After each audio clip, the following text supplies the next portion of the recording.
Well, you're continuing to watch this Children's Day special here on Startup Central with me, Nayantara Rai.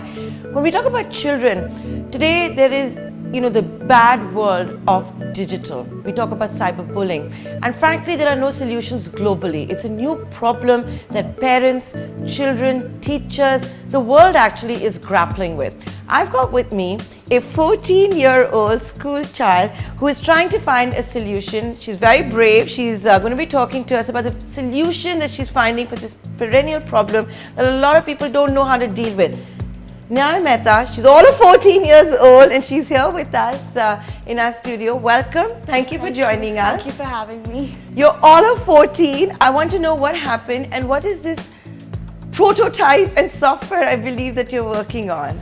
Yes, so it's been a very interesting journey. I'm thinking I'm going to start from the start. So my dad's in the military and I've kept moving schools since I was a child. And when I moved schools, I realized that you get bullied because you're always the new kid, you always have to settle in. But I realized that bullying leaves scars and that it needs to be solved because it's not something a child can deal with on a regular basis. And school is not a place you come to deal with bullying. You come there to study, you come there for an education.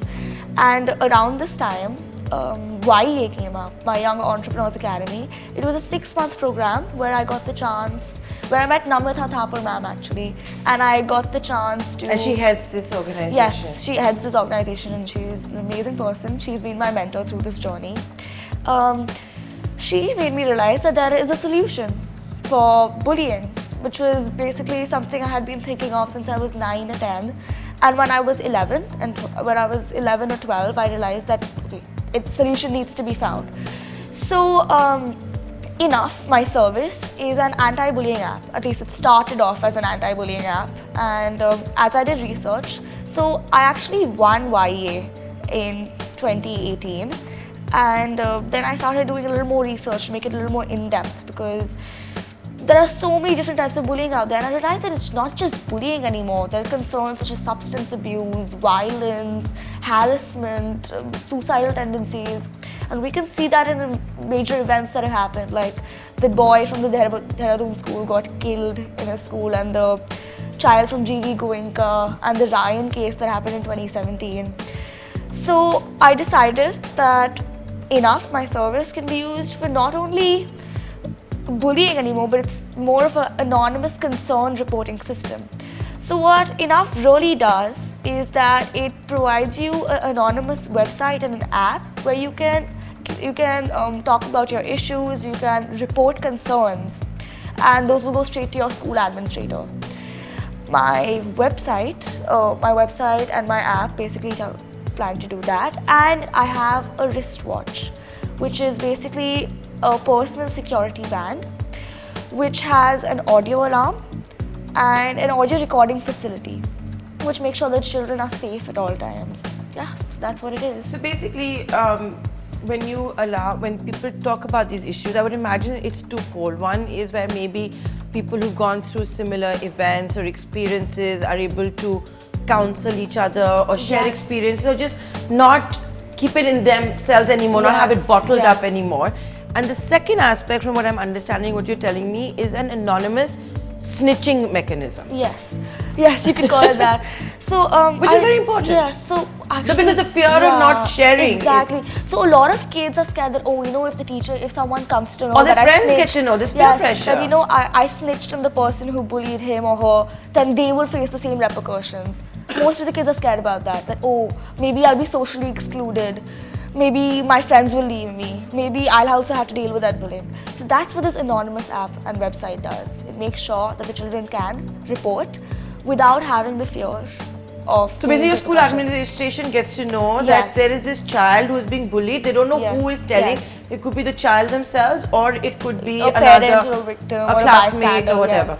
So parents also have access to this app? Yes, parents also have access to this because it ensures, say a parent is feeling, one of my child's friends came to school today and there's something off with her behavior. They can report it. They can say, please check up on this child in school. Are they fine? Is their education going fine? Are their friends going, are their social relationships going fine? So it allows parents, victims and bystanders to report. And they can all see the same material, or do you have different material that kids can see and different material that parents and teachers can see? It's basically a reporting app, and there's just a small box where you can say, okay, when did the incident happen? How did it happen? And both parents and children get the same view, and it'll just go to the administrator. It's just a normal filling up form. Okay. You told me you have a wristwatch. What does a wristwatch do? This is what my wristwatch is. It's still a prototype in the making. It's actually pretty good looking as well. Yeah, you know? so this is what we're planning to make. It's still being made in Taiwan. So I've talked to manufacturers in Taiwan, and my wristwatch is being made over there. But just for prototype's sake, this is what I showed at my panel discussion. So it's a personal security band which has an alarm, a really loud alarm to say if a child is in, the child is in a situation where she is being beaten up or they're being harassed. So the alarm will attract attention and it'll startle the perpetrator till the child can run or escape. Then I also have an audio recording facility. Say someone's bullying you. You can record what they're saying and then use that as proof and send it with the incident report. You can upload it to the website or the mobile app and then send it to the school administrator as proof as well. Forgive me for asking this, but maybe you can call me cynical because I'm much older than you. Is it misuse as well? Like if friends have a fight, or if there's a boy and a girl break up or something? Yeah, well, that is definitely it can happen. But we're going to be training the school administration and the teachers with the help of child psychologists to understand how exactly to counter something, to understand whether or not it might be fake, to how to talk to the children after that. We're also going to be talking to our school counselors on how to, most of the times when someone bullies someone, 90% of the times it's not intentional. They think it's fun. Kids are mean growing up. Yes. Sometimes you try to have fun, you poke fun, but it hurts the person too much. Sometimes children might actually mean it. But most of the times when someone doesn't really mean it, it's important for them to realize what they're doing and for them to stop. And that's why we teach the counselors how to go through this. You guys are teaching. How many of you are there? Okay, so it's me as of right now, and I have a few child psychologists on board as well who are teaching counselors how to talk to children to make sure they don't feel, the children don't feel attacked, but they understand what they're doing. Yes. And did you do all this on your own? How did it happen? Okay. So I entered YA, like I told you, in 7th grade, and when you were 12 years old? Yes, I was 12 years old, and I had amazing mentors. I had Miss Namita Thapar, I had Mr. Varun Agarwal as well, and I had so many children around me who explained, okay, maybe you can do this, maybe you can do that. So it's more of a peer learning and mentor learning experience as well. And throughout, so it's an entrepreneurship academy. So they teach you how to go about it, how to make your business plan, how to find investors, how to start your project, how to find partners, how to find. So you've been pitching? Yes, I have been pitching. So that's how I Have you been successful? Yes. So YA, towards the end of the program, you have to pitch your business plan to investors, and which is what I won. You won that? Yes. Did you get money? Yes. How much did you get? I got 50,000 rupees. You got 50,000 rupees. Did you spend it on yourself or did you spend it on your business? No, I spent it on developing my app. So that's the first one of the big life lessons that you got? Yes, definitely. And how much time do you spend doing this, your homework, extracurricular activities or hobbies? How do you divide it? So I won't lie, time management is tough. Now that I'm in 9th grade, there's a lot of things to do.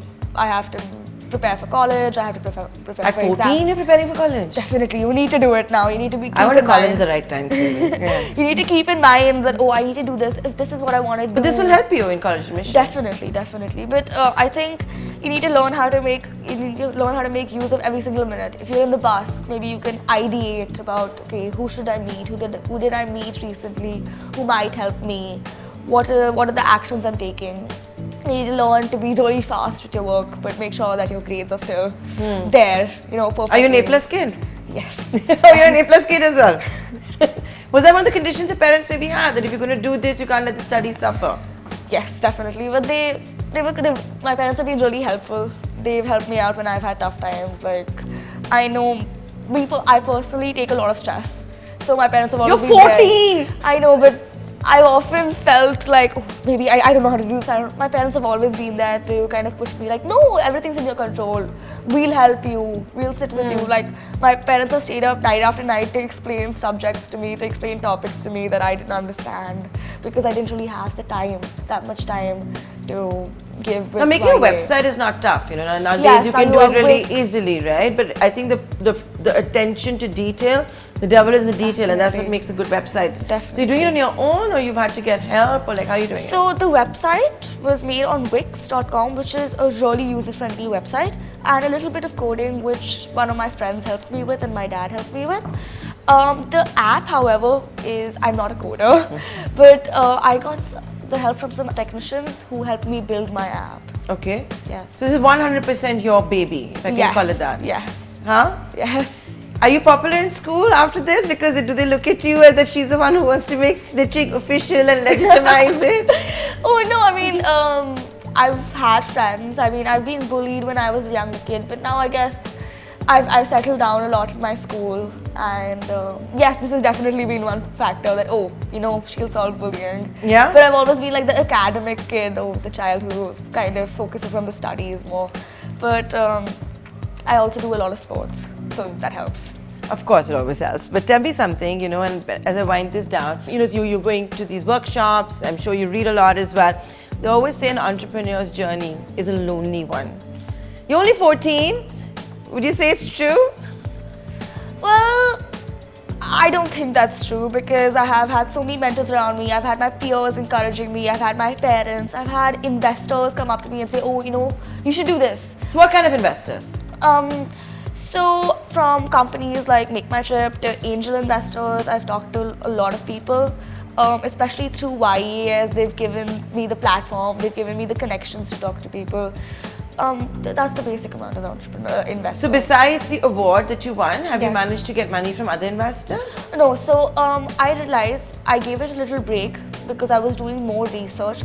Like I said at the start, it was just an anti-bullying app. But then over time I realized that, okay, it needs to be much more than an anti-bullying app. It needs to be a concern addressing system. I've been doing more research. I've been going over my details. And now I'm at the stage where I'm pitching it to investors. So, you know, when I was growing up, when my parents would ask me when I was 14, what do you want to be when you grow up? I was like, are you crazy? I'm only 14. I don't even know what I want to do tomorrow. Yeah. Is this what you want to do for the rest of your life? Definitely, I mean, this can totally Do you know be- that? Or like, is it this or is there some other thing that you may want to start? I've always wanted to go into biotech. Okay. Yes, so engineering with biology has been one of the things I wanted to do. But I feel like in today's age, you don't have to stick to one career path. You can be a part-time entrepreneur, part-time engineer, or part-time writer. I've always felt like writing. I mean, before I had the idea of enough, I've been writing poetry about this. I've been talking to my friends. I've been writing memoirs. So I feel that my interests lie over a broad field, and I don't need to stick to one career path. I can always do different things. We've talked about your entrepreneurial journey. Would you want to share some of the bad instances of bullying so that anybody who's watching you knows that they're maybe not alone? Definitely. So I remember when I just entered one of my schools. So I was this kid, I was a little short. I'm still a little short for my age. And I had short hair. I never really paid attention to my looks a lot. So I had like a slight mustache over here like you do when you have puberty. And a lot of people were very insensitive about it. They called me transgender, they called me bisexual, and I did not know what was wrong. And then I realized, oh, maybe it's because of this. And it kind of hit me really hard. That was one of the incidences that really hurt me. So, ladies and gentlemen, that's a case of actually not being beaten down, but standing up and doing something not just for yourself, but for the community at large. And from the entire team at ET Now, we wish you all the very best. Thank you so much.